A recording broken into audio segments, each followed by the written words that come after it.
Hello and welcome to this special episode of the Rural Roundup, one of a 6-part series called Unsung Heroes.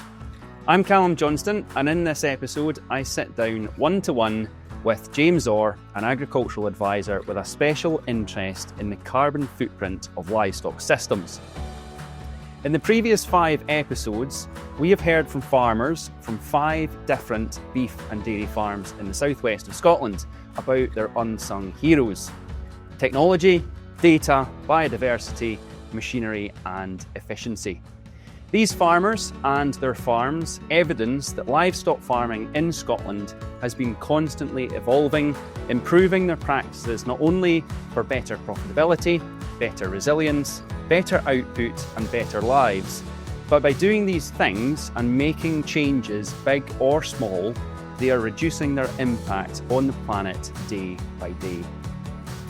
James is going to tell us a bit more about some of his other unsung heroes, not just for beef and dairy farms, but applicable to any agricultural system, and also give us his view on agriculture's current position in the climate change conversation. Welcome to the podcast, James. How are you getting on this afternoon? Hello, I'm good, thank you. It's good to be here. Good stuff. Now, James, before we dive into it, talk me through your role as an agricultural advisor. Yep, so my role as an agricultural advisor, I'm a general consultant, so kind of a jack of all trades, master of none.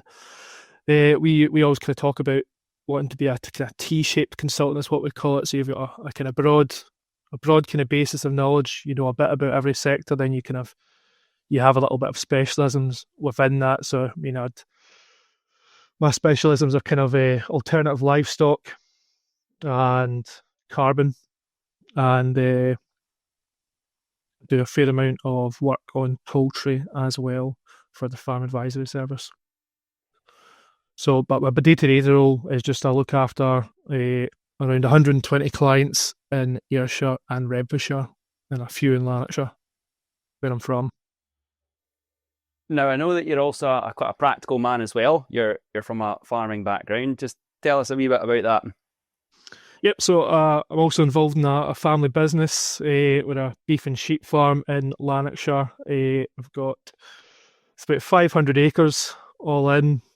There's 2 farms within that. One is an upland farm, another one's a hill farm. So within that we produce suckler cows and produce sheep as well. So we've got 650 ewes and 120 suckler cattle as well. But it's I still work full time as a consultant, and my dad runs the farm mostly with help from myself, my mum Christine, and my sister Mary. Very good. Now, we've heard from 5 different beef and dairy farms, all in your neck of the woods, actually, down in the southwest of Scotland. What would you say, James, from your viewpoint, what have been some of the highlights? I mean, the highlight for me is hearing how ordinary, down to farmers are, they're working hard in their businesses, they're improving their businesses, they're making fairly big changes in some of the scenarios. And they're doing that for business reasons, for good, sensible business reasons, but it's also having an added benefit for the climate as well. Some of the key themes that came up were around increasing efficiencies. We touched on new machinery, the likes of the slurry separator with Heather and Alex, and you're a converted man on the separator. What was your thoughts on it?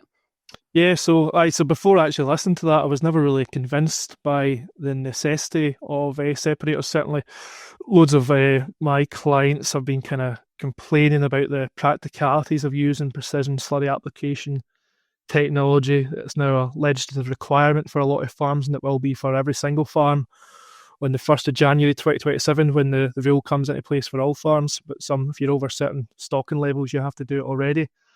And we've been using precision slurry application technology in our farm for the last 10 years, and we've never really had an issue with it. We've never had any. Well, we've never experienced any issues with blockages or seen the slurry on top of the silage. But I mean, that's because we use contractors to do the slurry. So if there's any blockages, it's them that's dealing with it, and it's not us. So we've been sheltered from that.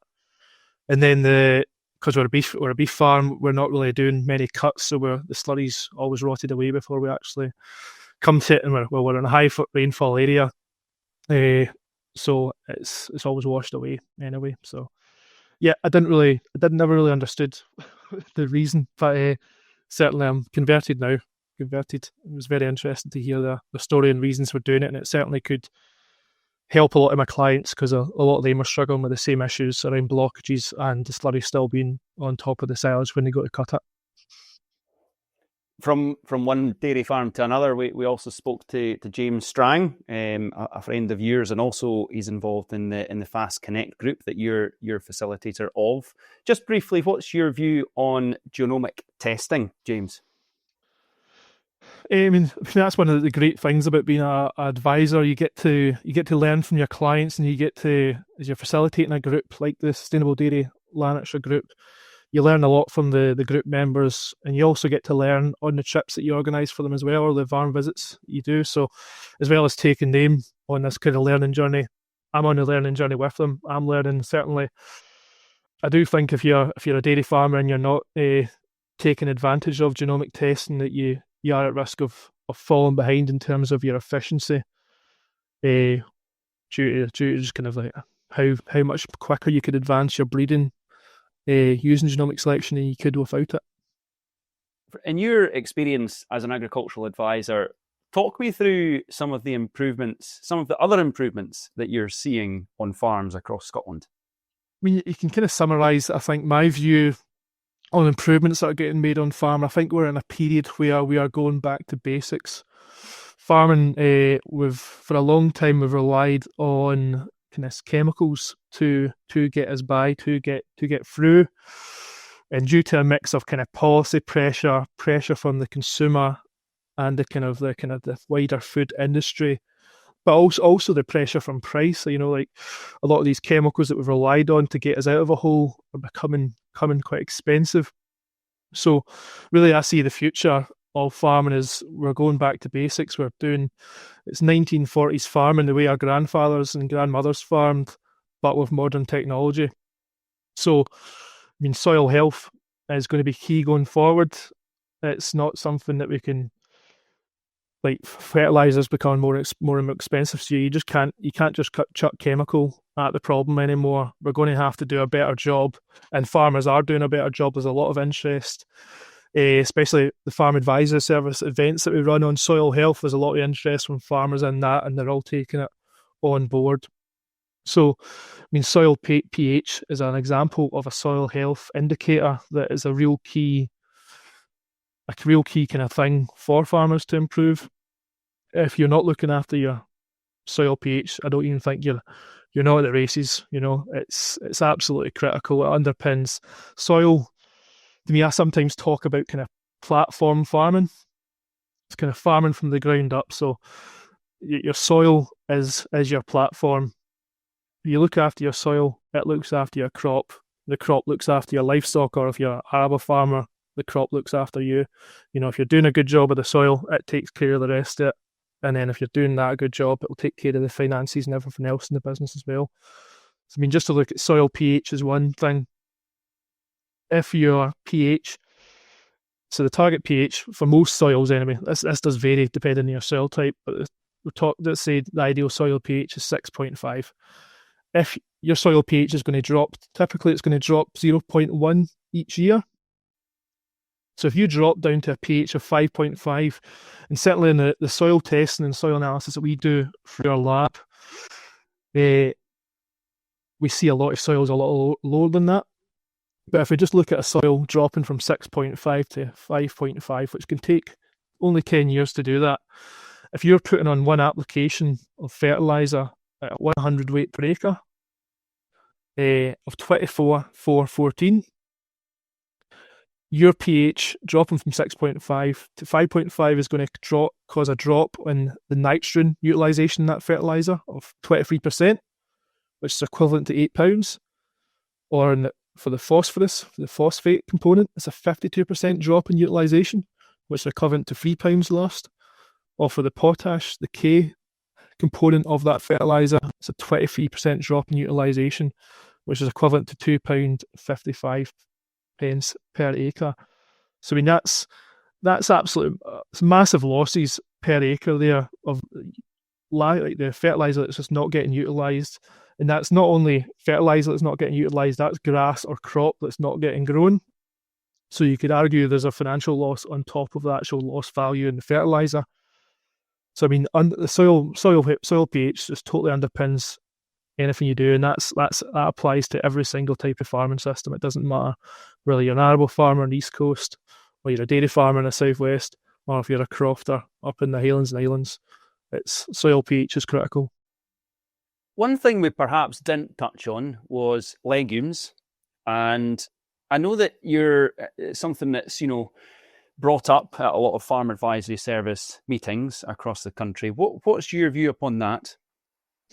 Yeah, so legumes again is a real tool in a farmer's arsenal to look after both soil health but also to fix nitrogen. So for those that don't know, legumes are crops that have bacteria in them that fix atmospheric nitrogen into a plant available form in their roots. Okay, so these are plants like clover, vetch, beans, peas. Okay, so there's a lot of different plants you can grow. So this applies to both arable farmers and livestock farmers. If we take the arable situation, if you incorporate legumes into your crop rotation, or use them as a cover crop, so say you're going from you're doing barley to barley in the spring, so you're doing spring barley and then spring barley, you're going to have a period of time where historically, that field would have been left as fallow, so it would have been left kind of bare, just with the stubble in it. That field's not producing anything for you in that stubble period. It's just sitting there dormant. You're increasing your risk of soil erosion. There's no green crop growing in it, so if there's heavy rain, some of that soil could get washed away, so you'd lose your topsoil, which every farmer knows is extremely valuable. It takes a long time to make topsoil, but it doesn't take much time to lose it. So if you grow a legume cover crop in that, which because of policy we're kind of getting pushed towards doing that, so growing a legume crop will allow you to meet your ecological focus area requirement, so you can get your greening payment. But it also gives you other benefits. So it will fix nitrogen into the soil, which will be available to the following crop. It's also going to increase your soil organic matter, which is a real problem in the arable sector with depleted soil organic matter. So soil organic matter is the part of the soil that's alive. It's where all the nutrients are stored, where the water is retained. So it will help you it'll help you during drought, and it will also having good soil organic matter actually also helps drainage as well. So it holds on to water when you need it, and it helps water infiltrate down through the soil when you want to get the water to go away. Okay, so it's got massive benefits. So you're going to be fixing that soil in the ground, so it's going to reduce the risk of soil erosion and runoff. It's going to improve your soil biology and biodiversity. So when you're leaving the soil fallow, there's not really that much for the soil microbes to feed on. Whereas if you've got a growing live crop in that, it's going to encourage your earthworms. It's going to benefit all the microbes and everything, all the living things in the soil that we need to be there, so that they can basically they're the microbes that turn the nutrients into plant available nutrients. So it just keeps all the nutrients cycling, increases your resilience to drought and to heavy rain, and supports the biodiversity in the soil. So legumes also they also actually uptake residual soil nitrates, so they actually help reduce the risk of nitrate leaching to groundwater in winter conditions. So it's massively beneficial from an environmental standpoint, but financially, your legumes can supply up to between 40 to 150 kilograms of nitrogen per hectare to the following crop. So it's a massive saving in fertilizer. An absolute massive saving in fertilizer. if you're growing that and getting that right. But I mean, in addition, as well as just having actually, even you don't even have to just leave it sitting there as a green crop that you're going to plough back in. You can also graze it, so it can bring in extra income that wise. It's really good stuff for finishing cattle or finishing sheep. So legumes are quite typically high protein crops, so it's very good for finishing growing animals. Is it fair to say then, James, that legumes are an unsung hero then? Yeah, I think definitely. I mean, I should have covered the legumes in a livestock context there as well. So, in a livestock context, incorporating legumes into your existing sward can be enormously beneficial as well. So, there's a lot of work being done by research institutions on incorporating clover in grass swards. So, historically, clover has been incorporated in grass swards up to about 5% of the sward content. And historically, that's I would say that is the average. But if you increase that up to 30%, that is the Irish government again are a bit ahead of us in this. They've done lots of good research and work with their farmers over in Ireland on incorporating legumes in grazing swards. So again, it can fix a substantial amount of nitrogen, but it also has benefits to livestock nutrition. Clover is a very high protein feed, a high protein plant, so it really does help you if you're trying to get livestock finished. Typically, a lot of the time, if you're supplementing feed, especially for example, sheep around lambing time, it's protein that they're lacking, it's protein you're needing. A lot of farmers have used soya in the past, but the industry's tried to move away from soya because of its poor environmental story. So the legumes, growing legumes, increasing the content of legumes in your sward is part of the answer to that. Are there any other unsung heroes that we've perhaps missed on Scottish farms? I mean, I could probably talk about this for hours. There's hundreds of different things that farmers can do to reduce their carbon footprint. And these things, doing them, the motivation. So as a consultant, when we're doing carbon footprints for clients, we're very aware that you're not going to convince the average farmer to invest or to make a change in their farm policy just by saying there'll be a benefit in the carbon footprint. There has to be other benefits. There has to be a financial benefit, typically, to convince somebody to make a change. There's hundreds of things farmers can do, but I'd probably summarise it as if you do something that's better for your pocket, for your wallet, if you do something with the motivation of making more money or improving the profitability of your farm, you'll probably find it's also got a carbon benefit as well. Whether that's something that's going to allow you to increase output or reduce costs, it's typically, I mean, at the end of the day, carbon footprints, all it is we're calculating the resource efficiency of a farm, over a production system. So the more efficient you are with your use of your resources, the more output you're getting out of the enterprise for the resources you're putting in, the more efficient you are, the lower your carbon footprint is. And at the end of the day, probably you're going to feel that in your wallet as well. It's well documented in literature and research, the link between profitability and low carbon footprint systems. Now, James, I'm led to believe that you're a very academic man as well as a practical man on the ground, and you've recently done a dissertation, if I'm correct. I wonder what's the sort of key themes or highlights from that? So I mean, I probably went the kind of stereotypical. I probably didn't go the stereotypical academic route. I worked for 4 years. I was in the British Army for 4 years before I left and went to university at SRUC through in Edinburgh, where I done a honours degree there.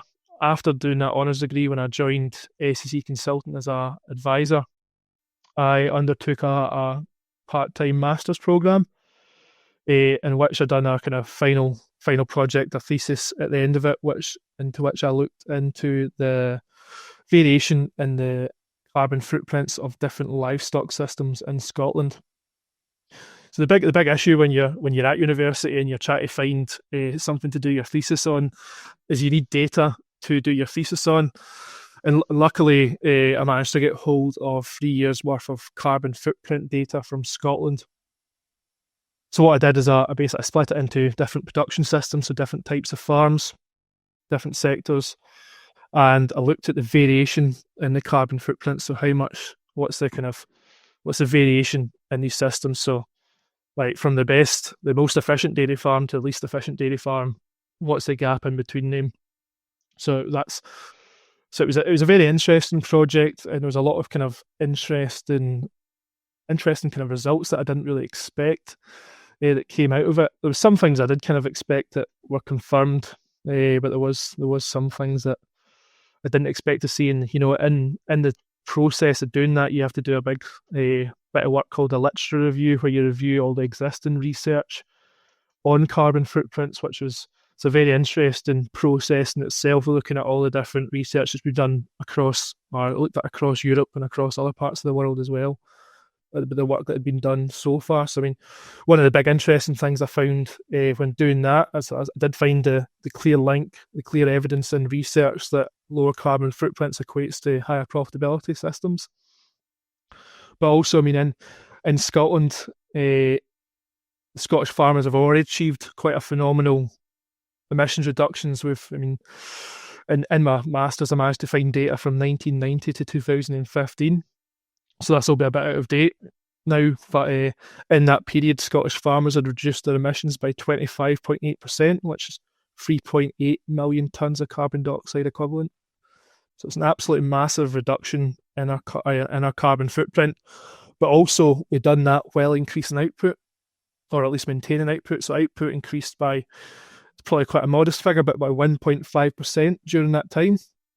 So it just shows how much work Scottish farmers have already done on their carbon footprint, probably not realising they're doing it. They're probably doing it for profitability or for farm efficiency reasons, but that has a knock-on effect, and it's a real good news story that the industry should be shouting about and telling people about. Just on that good news story, understandably now there's a clearer focus on reducing emissions on farm and improvements that farmers can make. Going forward, James, what do you think is the big opportunity for farmers and crofters across Scotland? I think we are in a period of agricultural transition. So we are in a period of change where it's no longer good enough. It's no longer good enough just to work hard, but farmers will pride ourselves on working hard, but it's no longer good enough to work hard. Like, market conditions are such that it's a challenging environment to be a farmer. I mean, I'd seen a Facebook post a while ago, and it was talking about the average income of farmers. About 60 years ago, a farmer earned the same as a consultant doctor. 30 years ago, a farmer earned the same as a junior doctor, and now farmers are struggling to pay themselves minimum wage. So we're in a real period of kind of financial pressure just now. But there's a lot of the rate of technological development that's putting a lot of tools in our arsenal to be able to meet that challenge, to be able to meet the challenge of profitability, labour shortages, to meet the challenge of feeding a growing population. Like, food is critical, food's key. Like, all the carbon chat would stop as soon as folk were hungry. We need to keep producing food while reducing our carbon footprint, and both things can be done alongside each other.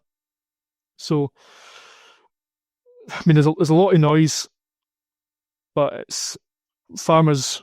We're getting better tools. We're getting more data. We're getting smarter. We're skilling up, and we are. I think 30 years time.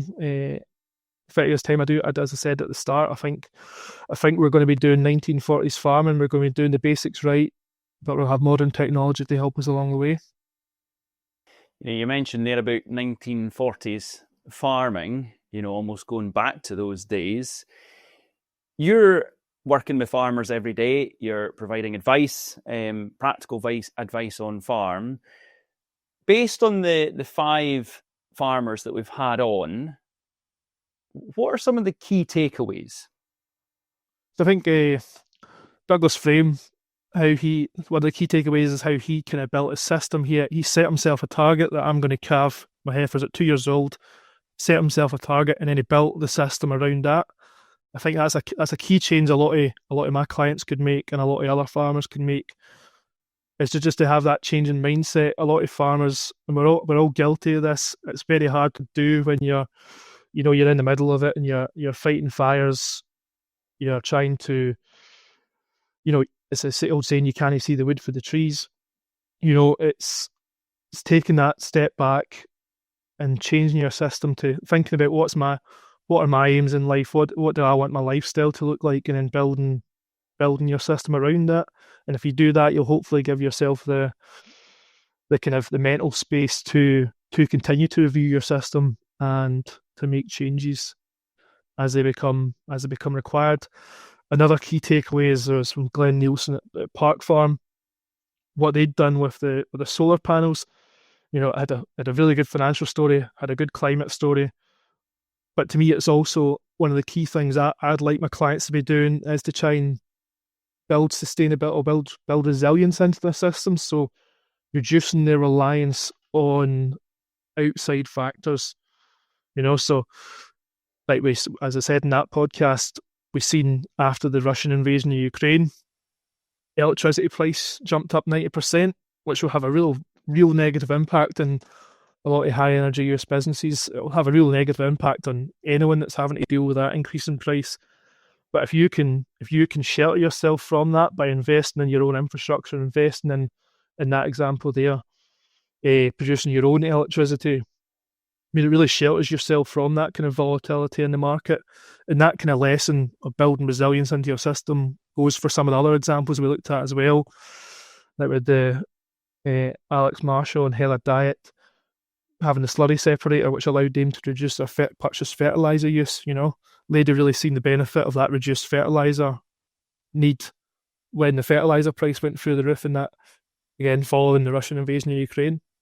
We're in a bit of a politically unstable world, so building that kind of resilience in your system and try to reduce the impact outside influences can have in your business is going to be very important going forward, I think. Yeah, agriculture and land use as a sector contributes so much benefit to the environment, and I think it doesn't always get recognised. What is your view, James, on agriculture's current position in the climate change conversation? So I think our position's changed, and I think for a while there we were the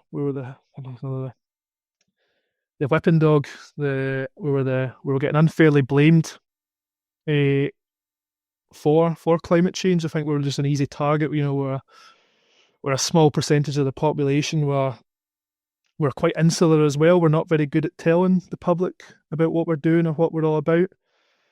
So I do think we were getting unfairly blamed, and we weren't the best at defending ourselves. And the answer to defend ourselves isn't to deny the climate conversation and say that we've not got a kind of problem in agriculture. We've not got a contribution to climate change, and we've got no problem. There's nothing to see here. That's also not the answer.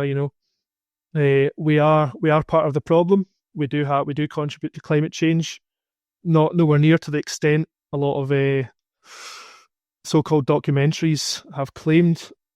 But we do have a case to answer climate change. We do have climate change targets set by the Scottish Government in Scotland. We have done a lot of good work already on that. We are continuing to do a lot of good work, even though farmers probably, a lot of them might not realise it. They might be just doing something to make their business more resilient or make it more efficient, but it's also having a knock-on in their carbon footprint and lowering emissions. And as I said in my master's dissertation, we'd found that between 1990 and 2015, we'd reduced our carbon footprint by 25.8% in agriculture, which is it's absolutely a massive change while maintaining and slightly increasing our production. So we can do both. I mean, farmers got a lot of challenges. We've got a lot of targets set for us by the Scottish Government. We've got to increase food production to feed a growing population. We've got to increase biodiversity to tackle the nature crisis. while reducing our carbon footprint. And those aims don't always go along with each other. Those aims don't pull in the same direction. It's not an easy task. Luckily, we are still supported in terms of subsidy by the Scottish Government, which some of our compatriots in other parts of the world can't say that anymore. So we have retained the same level of support in Scotland, at least. But there's work to do, and I think farmers are doing it. Well, I mean, there's two sectors in the world that can capture carbon. There's two sectors that have got the ability to capture carbon, and that's forestry and agriculture. So we have to be part of the solution. We're not anyone who's saying we're the problem. It's just not the case at all. So in Scotland, we make up for about 18% of Scotland's emissions, the agriculture sector. So I mean, it is a fair chunk of that climate picture. James, having listened to our great guests that we've had on, and also from your experience working with other clients across Scotland, what would you say if you were to summarise the Unsung Heroes series? What would you say is the key takeaway for you? So I'd say, to summarise the Unsung Heroes there, what we heard from was 5 individual farmers who are not climate scientists, or not they weren't doing it for primarily climate reasons. They were doing it for good honest business reasons. They were doing it to improve their systems, make themselves more efficient, and make themselves more profitable. And everywhere across Scotland, there'll be farmers doing the exact same, doing things for a business reason, while having a good impact on the climate, having a benefit to their local environment, to their local biodiversity, and to their climate. I think you've hit the nail on the head there, James. I think as an industry, we're evolving, we're improving. We're also acutely aware of our impacts, but we also hold some of the answers. And as you rightly say, as an industry, we've heard during this series, many farmers are busy farming. They're doing great things for business reasons, for profitability, for animal health and welfare, but also for the environment. Finally, James, just to round off, I just want to thank you for joining me. I think you said right back at the start there that you are a general consultant, but actually, to me, having listened to you for the past half hour or so, you're very much a specialist. You have a wealth of knowledge and also practical experience. So it's great to get your input and your thoughts. Finally, just thank you very much for joining me today. Thank you very much for having me. It's been a pleasure. Thanks for joining us for this special episode of the Rural Roundup. Check out the other 5 episodes of the Unsung Heroes series, all available to listen wherever you normally do right now. If you'd like to get in touch or find out more about anything that we've discussed in the podcast, head to the show notes. This episode was presented by me, Calum Johnston, produced by Kerry Hammond, and edited by Cameron Walk in association with the Scottish Government.